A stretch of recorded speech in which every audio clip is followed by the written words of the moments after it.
Good morning, ladies and gentlemen. First of all, I would like to thank the organizer for inviting us to our research team to present our research findings here. We are very delighted to have this opportunity to share views with experts from elsewhere and also from the audience.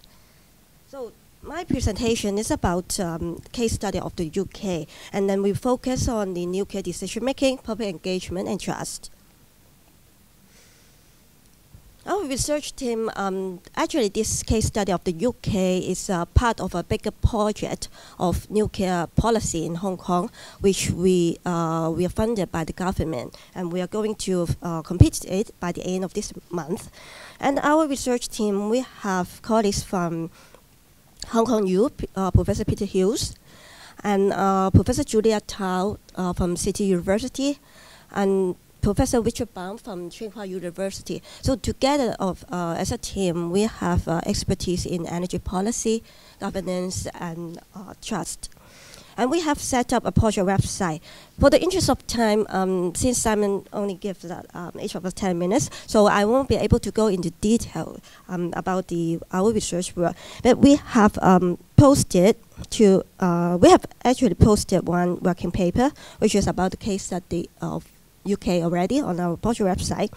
And then we are going to post another working paper, which is about Hong Kong nuclear public opinion survey that we will be posting it next week. We are doing the final round of editing in last couple of days. So we should manage to post it next week. So if you are interested in more of our work, do feel free to check it out for more details from our project website. Okay, so our whole project is centered around three key concepts. The first one is nuclear decision making. Second one is trust and public, the third one is public engagement. For here, I just want to highlight nuclear decision making is very special in many aspects. For example, people tend to see nuclear risk as a special kind of risk which has low level of occurrence but catastrophic and long-term impact. And people tend to accept this option quite reluctantly. And then on the other hand, the challenge of nuclear decision-making, one specific areas that we would like to highlight is this is a highly science and data intensive area. But at the same time, it's value-laden, involve a lot of ethical and moral judgment. And often, we have a lack of complete knowledge, but at the same time, we have to make difficult and complex trade-offs in a timely manner. We cannot wait and not making any decision at all. Okay. So this presentation, I will focus on the UK case study. Then there are two major reasons why we chose the UK as a special case study for us. The first reason is that since the year 2003, during the period between year 2003 and year 2008, our study period, the UK actually had undertaken a number of major public consultation activities in the area of nuclear. And then the government position shift from kind of anti-nuclear in the very beginning to reopen that option. And then later in year 2007, the government adopted a more pro-nuclear views. So this is a major shift of energy choices of the government, and that is why the government shift the policy. Nuclear policy is a very interesting area for us to study. Another reason why we chose the UK case is that it is a very atypical, a very rare case of consultation exercise that was under such intensive scrutiny. During that period, that there were major evaluation on the public engagement exercise on the UK government performance. Very often, we have public engagement comes and goes, and after that, no one will take care or bother to think about whether it was done in a nice way, effective way, or it was not done in a good way. But the UK situation was different. That because of a number of reasons, of course. One is that the Greenpeace filed a judicial review of the government pro-nuclear position. So that's why the High Court got a very opportunity to examine how that consultation was done. And then the High Court judge in year 2006 made a judgment that evaluate after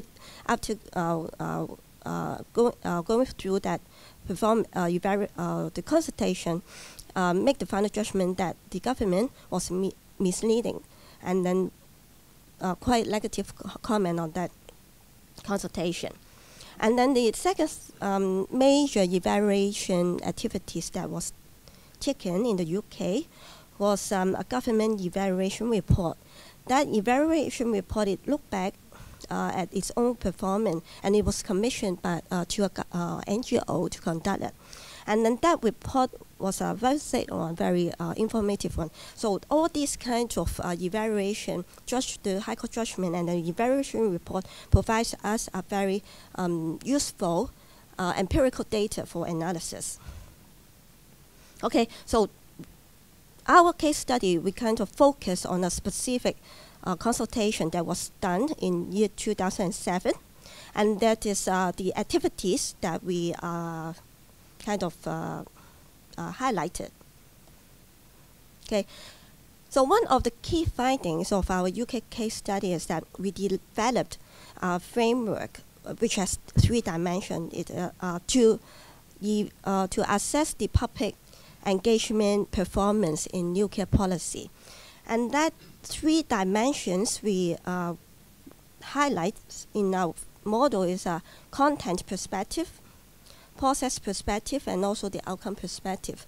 It means that for evaluating public engagement in nuclear decision making, just a single dimension is not enough. We have to take a more comprehensive systemic approach to look around at different aspects of the public engagement activities. We developed parameters and indicators for our assessment. Okay, so what we find out is that the UK experience, it did do well in some aspect. For example, in terms of content, it has done well in comprehensiveness, but in terms of balance of view, it may not be so well. Biased information and NGOs complaint alternative scenarios trade-offs were not adequately discussed. The second dimension of our framework, the process one. So what happened? That we found that the UK government was not done really well in terms of timeliness. The consultation was conducted after the government has openly expressed its position on nuclear. And then adaptive decision making, most crucial questions raised by the public was not answered. The government was not seen as responsive enough in terms of the public different views. In terms of the final dimension, the outcome dimension, after the consultation, did it improve the policy decision making or the final decision? And it seems that it's not that desirable, the outcome perspective. Okay, lack of trust in the motive of the government. After more than £2 million was spent on that consultation, the government was challenged that the real motive of that consultation. It was seen as something is a PR thing to justify what the government has already decided. Okay, so trust and motives is important. Okay, so policy implications and conclusion. Here I just want to highlight a couple of observations. First one, trust building and participatory governance need to receive as much attention as scientific inputs in the nuclear decision making. Scientific inputs are always very important, but on the other hand, trust and the way how we properly, adequately let the public inputs be properly incorporated in the decision-making process is also very important. The second point that we want to point out is the model, the context process outcome model. can be developed as kind of principles or like a inventory, a toolbox for decision makers or other stakeholders for the business sector or NGOs. If you want to take a look at the public engagement exercise, or you are designing a public engagement consultation event for nuclear. So this is a kind of checklist that may be helpful. It's because only doing good in any single aspect is not good enough.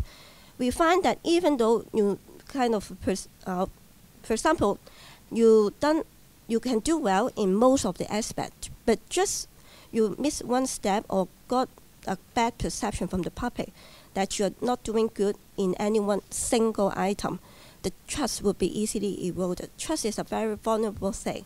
You've done well in many aspects, but not that is still not good enough.